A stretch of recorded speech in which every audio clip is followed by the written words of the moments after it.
Jamu, everyone. I hope you are all having a wonderful night on this Christmas Eve. I will be getting back to the videos as soon as Christmas is over. Holidays are a very crazy time for me. So, until then, I figured I would read one last story for the year. So get your hot cocoa, get your blankets, get your dates and your pomegranates and your butter and your honey and ghee, and join me as I read 'Twas the night before Akitu. 'Twas the night before Akitu, when all through the street not a watchdog was stirring, nor sandal nor feet. The store jars were sealed by the threshold with care, in hope that the turning of years would be fair. The city lay hushed beneath moon-whitened brick, while omens lay sleeping, untroubled, unsticked. The king in his chamber, the priests in repose, had loosened their thoughts and unburdened their oaths. When out near the river there rose such a sound, I sprang from my mat and spun sharply around. Away to the gate I ran, heart held tight, fearing flood or wild omen had broken the night. The moon on the reeds and the mud brick below gave sheen to the paths that the old powers know. When what to my wondering eyes should appear but a tall shadow moving with purpose and care. Broad-shouldered and quiet, with lion-step tread, I knew him at once from the tales that are said. Not a god crowned in lapis, nor king robed in gold, but Akitu, panther of the wilds, as the old singer told. More silent than jackals that pass in the grain, he came from the dark where the steppe meets the plain.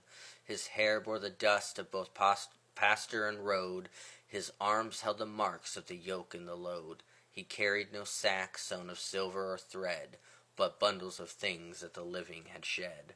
A cup mended twice, a child's clay-plastered toy, a flute cracked but playable, worn through with joy. His eyes how they watched, alert but not hard, like one who once lived without city or guard. His mouth held no laughter, yet kindness sat there, like warmth near a fire in the cold desert air.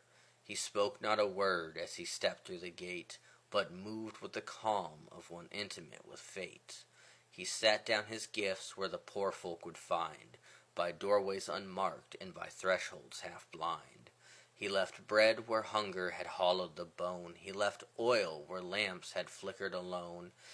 He left cords newly tied for the nets of the weak, and set the broken tools where the weary would seek. He passed by the palace, no envy, no fear, and straightened the crown for the coming new year. He touched not the throne, yet he measured its weight, as one who knows power and chooses not fate. He knelt by the temple where shadows lay deep, and pressed clay to tablet while scribes still did sleep. He breathed once upon it, no spell, no demand, and order held fast by the strength of his hand.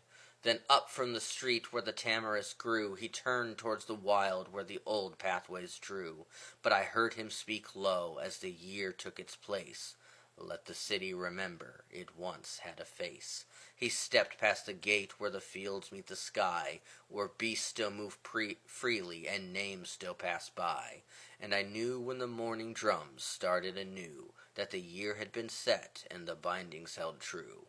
So honor the night when the wild one draws near, not crowned, not enthroned, yet essential each year.